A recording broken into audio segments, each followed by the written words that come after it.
بسم اللہ الرحمن الرحیم۔ شروع اللہ کے بابرکت نام سے جو دلوں کے بھید خوب جانتا ہے۔ آج سے میں ایک نئی کتاب کا آغاز کر رہی ہوں جس کا نام ہے سیرت النبی صلی اللہ علیہ وآلہ وسلم۔ یہ تاریخ کی ایک ایسی کتاب ہے جس میں نبی پاک صلی اللہ علیہ وآلہ وسلم کے پیدا ہونے سے پہلے کے واقعات اور نبوت کا سارا سلسلہ بڑی تفصیل میں بیان کیا گیا ہے۔ یہ کانٹینٹ ہماری نوجوان نسل تک پہنچنا بہت ضروری ہے کیونکہ اب کتابوں کا سلسلہ پرانا ہو گیا۔ اب ہم یہ نیٹیزنز بن چکے ہیں، سٹیزن سے نیٹیزنز بن چکے ہیں، اور اس دور میں ایک معیاری کانٹینٹ آپ سب تک پہنچانے کے لیے ہمارے ساتھ بندھے رہیے، ہماری یہ کوشش میں ہمارا ساتھ دیجیے اور اس کام کے لیے ہمارے چینل کو ضرور سبسکرائب کریں۔ شروع کر رہی ہوں میں باب اول سے جو ہے زمزم کی کھدائی کا۔ حضرت ابراہیم علیہ السلام کے بیٹے حضرت اسماعیل علیہ السلام کے 12 بیٹے تھے۔ ان کی نسل اس قدر ہوئی کہ مکہ مکرمہ میں نہ سما سکی اور پورے حجاز میں پھیل گئی۔ ان کے ایک بیٹے کے دار کی اولاد میں عدنان ہوئے، عدنان کے بیٹے ماد اور پوتے کا نام نزار تھا۔ نزار کے 4 بیٹے تھے، ان میں سے ایک کا نام مزر تھا۔ مزر کی نسل سے قریش بن مالک پیدا ہوئے، یہ فہر بن مالک بھی کہلائے۔ قریش کی اولاد بہت ہوئی،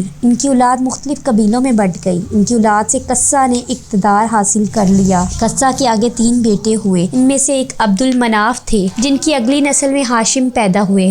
ہاشم نے مدینہ کی ایک سردار کی لڑکی سے شادی کی۔ ان کے یہاں ایک لڑکا پیدا ہوا، اس کا نام شیبہ رکھا گیا۔ یہ پیدا ہی ہوا تھا کہ ہاشم کا انتقال ہو گیا۔ ان کے بھائی مطلب مکہ کے حاکم ہوئے۔ ہاشم کا بیٹا مدینہ منورہ میں پرورش پاتا رہا۔ جب مطلب کو معلوم ہوا کہ وہ جوان ہو گیا ہے تو بھتیجے کو لینے کے لیے خود مدینہ گئے۔ اسے لے کر مکہ مکرمہ پہنچے تو لوگوں نے خیال کیا کہ یہ نوجوان ان کا غلام ہے۔ مطلب نے لوگوں کو بتایا یہ ہاشم کا بیٹا ہے اور میرا بھتیجا ہے۔ اس کے باوجود لوگوں نے اسے مطلب کا غلام ہی کہنا شروع کر دیا۔ اس طرح شیبہ کو عبد المطلب کہا جانے لگا۔ انہیں عبد المطلب کے یہاں ابو طالب، حمزہ، عباس، عبداللہ، ابو لہب، حارث، زبیر، زرار اور عبد الرحمن پیدا ہوئے۔ ان کے بیٹے عبداللہ سے ہمارے نبی صلی اللہ علیہ وآلہ وسلم پیدا ہوئے۔ عبد المطلب کے تمام بیٹوں میں حضرت عبداللہ سب سے زیادہ خوبصورت اور سب سے زیادہ پاک دامن تھے۔ عبد المطلب کو خواب میں زمزم کا کنواں کھودنے کا حکم دیا گیا،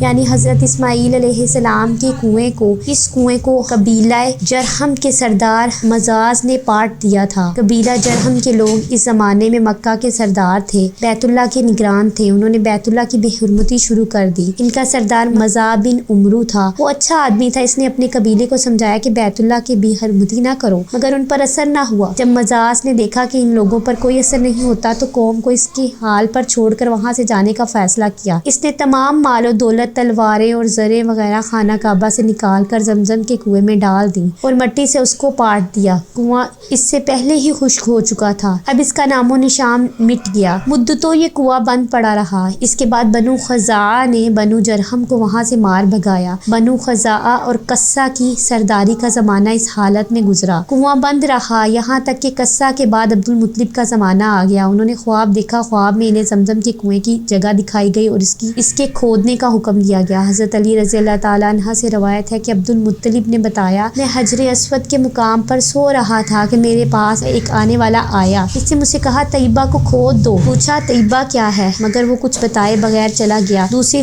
طرف رات پھر خواب میں وہی شخص آیا، کہنے لگا برا کو کھودو۔ میں نے پوچھا برا کیا ہے، وہ کچھ بتائے بغیر چلے گیا۔ تیسری رات میں اپنے بستر پر سو رہا تھا کہ پھر وہ شخص خواب میں آیا، اس نے کہا مظنونہ کھود دو۔ میں نے پوچھا مظنونہ کیا ہے، وہ بتائے بغیر چلا گیا۔ اس سے اگلی رات میں پھر بستر پر سو رہا تھا کہ وہی شخص پھر آیا اور بولا زمزم کھودو۔ میں نے اس سے پوچھا زمزم کیا ہے، اس نے اس بارے میں کہا زمزم وہ ہے جس کا پانی کبھی ختم نہیں ہوتا، جو حاجیوں کے بڑے بڑے مجموعوں کو سیراب کرتا ہے۔ عبد المطلب کہتے ہیں کہ میں نے اس سے پوچھا یہ کنواں کس جگہ ہے، اس نے کہا جہاں گندگی اور خون پڑا ہے اور کوا ٹھونگے مار رہا ہے۔ دوسرے دن عبد المطلب اپنے بیٹے حارث کے ساتھ وہاں گئے۔ اس وقت ان کے یہاں یہی ایک لڑکا تھا۔ انہوں نے دیکھا وہاں گندگی اور خون پڑا تھا اور ایک کوا ٹھونگے مار رہا تھا۔ اس جگہ کے دونوں طرف بت موجود تھے اور یہ گندگی اور خون دراصل ان بتوں پر قربان کیے جانے والے جانوروں کا تھا۔ پوری نشانی مل گئی تو عبد المطلب کا دال لے آئے اور کھدائی کے لیے تیار ہو گئے، لیکن اس وقت قریش وہاں آ پہنچے۔ انہوں نے کہا اللہ کی قسم ہم تمہیں یہاں کھدائی نہیں کرنے دیں گے، تم ہمارے ان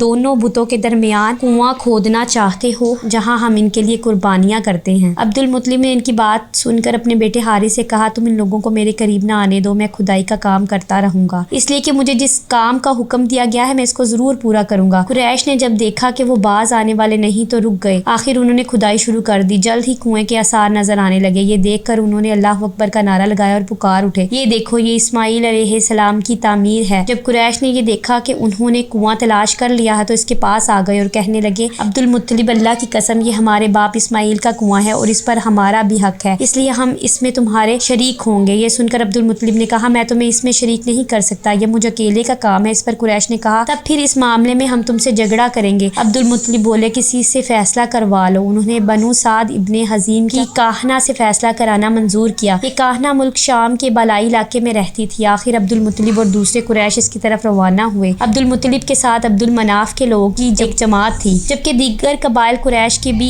ایک جماعت ساتھ تھی۔ اس زمانے میں ملک حجاز اور شام کے درمیان ایک بیاباں میدان تھا، وہاں کہیں پانی نہیں تھا۔ اس میدان میں ان کا پانی ختم ہو گیا، سب لوگ پیاس سے بے حال ہو گئے، یہاں تک کہ انہیں اپنی موت کا یقین ہو گیا۔ انہوں نے قریش کے دوسرے لوگوں سے پانی مانگا لیکن انہوں نے پانی دینے سے انکار کر دیا۔ اب انہوں نے ادھر ادھر پانی تلاش کرنے کا ارادہ کیا۔ عبد المطلب اٹھ کر اپنی سواری کے پاس آئے، جو ہی ان کی سواری اٹھی اس کے پاؤں کے نیچے سے پانی کا چشمہ ابل پڑا۔ انہوں نے پانی کو دیکھ کر اللہ اکبر کا نعرہ لگایا، پھر عبد المطلب سواری سے اتر آئے۔ سب نے خوب سیر ہو کر پانی پیا اور اپنے مشکیزیں بھر لیا۔ اب انہوں نے قریش کی دوسری جماعت سے کہا آؤ تم بھی سیر ہو کر پانی پی لو۔ اب وہ بھی آگے آئے اور خوب پانی پیا۔ پانی پینے کے بعد وہ بولے اللہ کی قسم ہے عبد المطلب یہ تو تمہارے حق میں فیصلہ ہو گیا، اب ہم زمزم کے بارے میں تم سے کبھی جھگڑا نہیں کریں گے۔ جس ذات نے تمہیں اس بیاباں میں سیراب کر دیا وہی ذات تمہیں زمزم سے بھی سیراب کرے گا، اس لیے یہیں سے واپس چلو۔ اس طرح قریش نے جان لیا کہ اللہ تعالیٰ عبد المطلب پر مہربان ہے، لہٰذا ان سے جھگڑنا بے سود ہے اور کاہنہ کے پاس جانے کا کوئی فائدہ نہیں۔ چنانچہ سب لوگ واپس لوٹے۔ واپس آ کر عبد المطلب نے پھر کنویں کی کھدائی شروع کی۔ ابھی تھوڑی سی کھدائی ہی ہوگی کہ مال دولت تلواریں اور زرے نکل آئیں، اس میں سونا اور چاندی وغیرہ بھی تھا۔ یہ مال و دولت دیکھ کر قریش کے لوگوں کو لالچ نے آ گھیرا۔ انہوں نے عبد المطلب سے کہا عبد المطلب اس میں ہمارا بھی حصہ ہے۔ ان کی بات سن کر عبد المطلب نے کہا نہیں اس میں تمہارا کوئی حصہ نہیں، تمہیں انصاف کا طریقہ اختیار کرنا چاہیے، آؤ 500 کے تیروں سے کرہ ڈالیں۔ انہوں نے ایسا کرنا منظور کر لیا۔ 2 تیر کعبے کے نام سے رکھے اور 2 عبد المطلب کے اور 2 قریش کے، باقی لوگوں کے نام کے۔ پانسا پھینکا گیا تو مال و دولت کعبہ کے نام نکلا، تلواریں اور زرے عبد المطلب کے نام اور قریشیوں کے نام جو تیر تھے وہ کسی چیز پر نہ نکلے۔ اس طرح فیصلہ ہو گیا۔ عبد المطلب نے کعبے کے دروازے کو سونے سے سجا دیا۔